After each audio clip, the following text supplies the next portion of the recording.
16h-18h sur Europe 1, Historiquement Vôtre. Stéphane Bern. Chaque après-midi dans Historiquement Vôtre, Jean-Luc Lemoyne présente le quiz avec brio. Oui, Seul, mais avec brio. Ouais, brio. Et vous, Stéphane, vous répondez avec du hasard et au petit bonheur la chance. C'est Bern to be alive, un quiz sur l'histoire avec des questions plus ou moins spéciales, mais toujours véridiques. Attention. C'est préparé avec sérieux tout ça, mes amis. On Est-ce que vous l'espère. êtes prêts? Oui, on est prêt. Oui. Oh, c'est un petit oui, ça, Clémentine. Non, parce que ce matin, je me suis pas dopée, donc je promets Donc pas cet d'être après-midi, aussi... là, vous êtes un peu. Ouais, c'est ça. Hmm. Je suis sûr que vous êtes très très brillante. Vous voulez un prince pour le goûter? Vous savez Je tellement. préfère les BN. Vous savez tellement la gâter. Une question pour vous, Stéphane, le temps que notre amie Clémentine se chauffe. Alors Stéphane, vous prenez cette info comme vous le voulez. Mais sachez qu'il y avait plusieurs milliers d'eunuques à la cité des Ming. Vous le saviez? Non. Non, mais- pas du tout. Mais je suis ravi de l'apprendre. Alors, eunuque vient du latin et du grec ancien. Cela signifie littéralement privé de l'essentiel. Vrai ou faux? Je crois que c'est faux. Et pourquoi donc? Je sais pas. Je sais pas, moi aussi, intuitivement, je dirais que c'est faux. Vous Ouais. le sentez pas? Je le sens pas. Vous le sentez pas? C'est votre dernier mot? Oui, c'est Ok, c'est votre dernier mot. On va pas faire traîner le suspense. Non. Alors, on écoute la réponse. Vous avez gagné. Bravo. Belle assurance, j'aime ça. Ça vient de eunuchus en latin et de eunuchos en grec ancien et ça veut dire gardien du lit. Leur rôle était effectivement celui de gardien du harem. Voilà, ça venait de là, l'eunuque. Une question pour Clémentine maintenant. Alors, j'ai fait plaisir à Stéphane en parlant d'eunuque. Je voulais vous faire plaisir également, Clémentine, et évoquer un de vos personnages historiques préférés. J'ai nommé Cato la Borgnesse. Ah oui, c'est vrai. Elle a déniaisé Louis Oui. XIV. Exactement. C'est elle qui a dépucelé Louis XIV à 14 ans.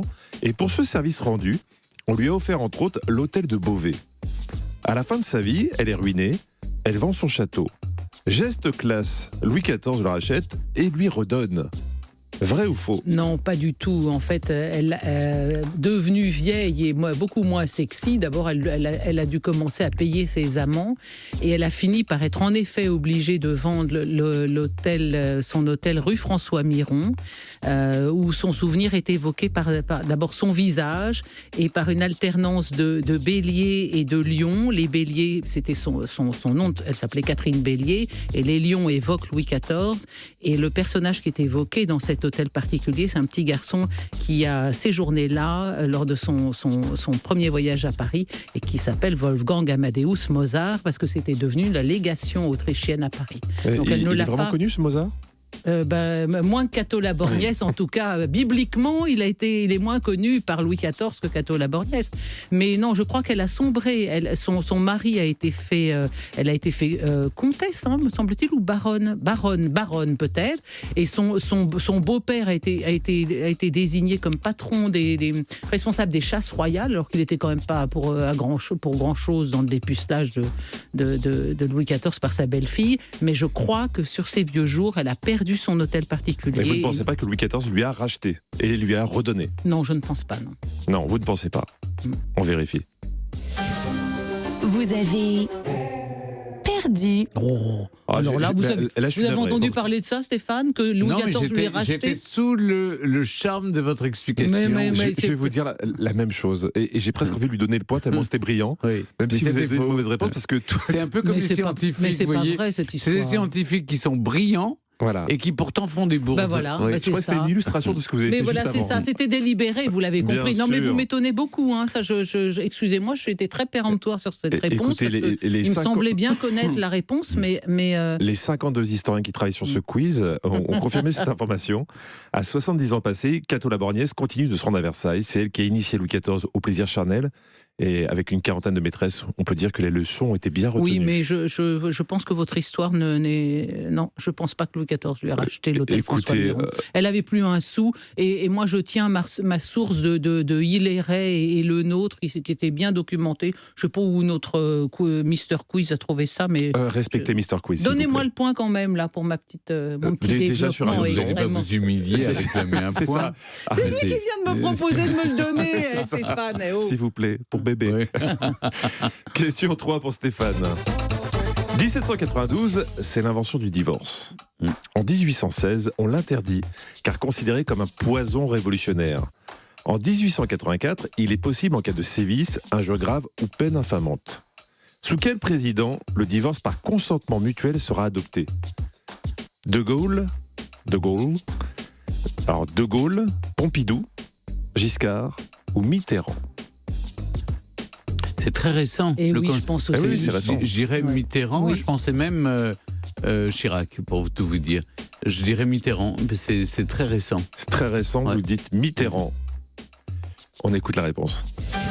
Vous avez perdu. Je suis désolé, Giscard c'était Giscard. Ah. C'était Giscard. C'est vrai qu'il a fait. C'est lui le secrétariat à la condition féminine. Il a fait quand même beaucoup de choses pour. Rappelez-vous, là, c'est une loi de juillet 75 et 2 ans auparavant, Michel Delpech chantait les Ça divorcés. me fait drôle de divorcer, mais ça fait Si rien. vous n'avez pas cité Mitterrand spontanément, Oui, j'aurais dit Giscard aussi. Oui, moi aussi, Ouais. mais je C'est pensais ça. que c'est encore Ouais. plus récent. Ouais, ouais, c'est C'est vrai. à l'époque, Parce que- pour divorcer, il fallait charger le conjoint ou la conjointe. Il Oui, fallait exactement dire. exactement toutes les fautes qu'il avait ou commises ou pas. Et c'est ce que raconte Michel Delpech dans la chanson.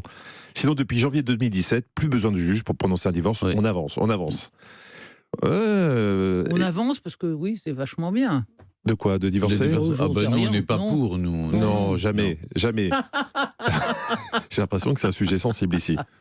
Vous n'êtes pas pour le divorce, c'est ça? Non, mais Bah, on écoutez, est pour ceux qui on est veulent. pour le faciliter, mais on pense que ce qui rend heureux sont les fidélités. De Exactement. Moi, je ne divorcerai jamais. Je ne me suis pas marié.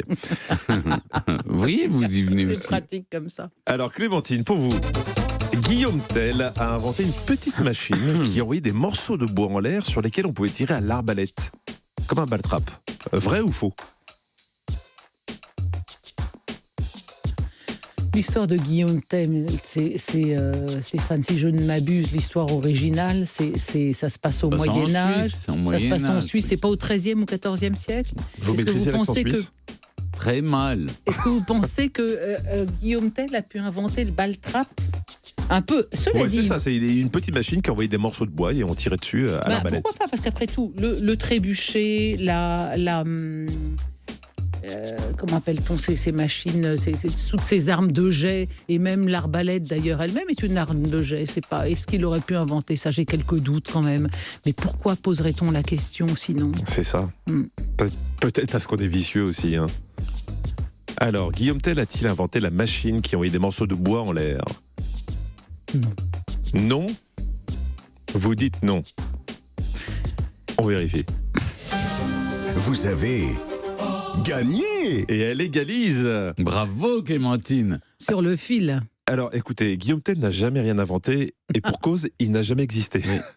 Oui, mais il me semble qu'il est quand même. non, arrêtez. Il y a un héros, il y a un oui, héros. oui, tout à fait. Il est inspiré d'un Il est héros, inspiré d'un héros d'un héros suisse qui a suisse, existé. bien sûr. Oui, mais lui, c'est un personnage Un héros de imaginaire. l'indépendance suisse. Oui. Oui. On trouve sa trace pour la première fois dans le livre blanc de Sarnen, un ouvrage de 1470 contenant des manuscrits rédigés par un notaire du nom d'Obwald.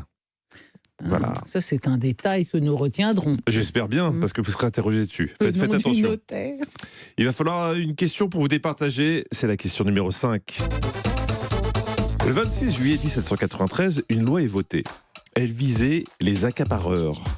Concrètement, il était interdit d'entasser des produits de consommation Mhm. et de les entasser pour Pour une fois augmenter le prix. Et... Exactement. Spéculer. ouais. la pénurie arrivée, faire des profits importants en augmentant les prix. Que risquaient les La accapareurs? mort. La mort. Ah, j'avais plusieurs propositions. Ah, d'accord. Ils risquaient un reportage dans Capital sur M6, la peine de mort, la confiscation de leur commerce qui était donné aux concurrents, ou on brûlait les denrées, ce qui était particulièrement idiot. 2. Oui, c'est probablement la mort, les accapareurs. Mais je vais répondre à autre chose.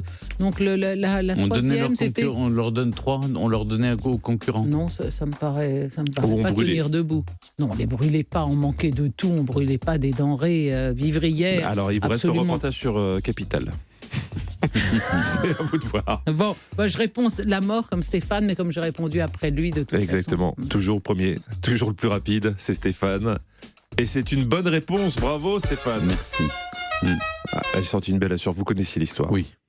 Il fallait donc rigoureusement déclarer ses stocks de denrées de première nécessité, mais concrètement, le gouvernement révolutionnaire étant hostile à une économie dirigée, elle n'appliquait que rarement la loi, elle laissait les municipalités s'en charger. Voilà. Écoutez, ça a été juste, mais c'est une victoire de Stéphane Bern. Bravo Bon, Stéphane. merci. Et bravo aussi, C'est Clémentine. pas un quiz qui rentrera dans les annales, hein, Oui. entre les eunuques et les dépucelages de Louis XIV. Écoutez, vous nous avez Enfin, impressionné avec tout est Cato relatif, Labordiès. oui. Merci beaucoup Clémentine, à lundi.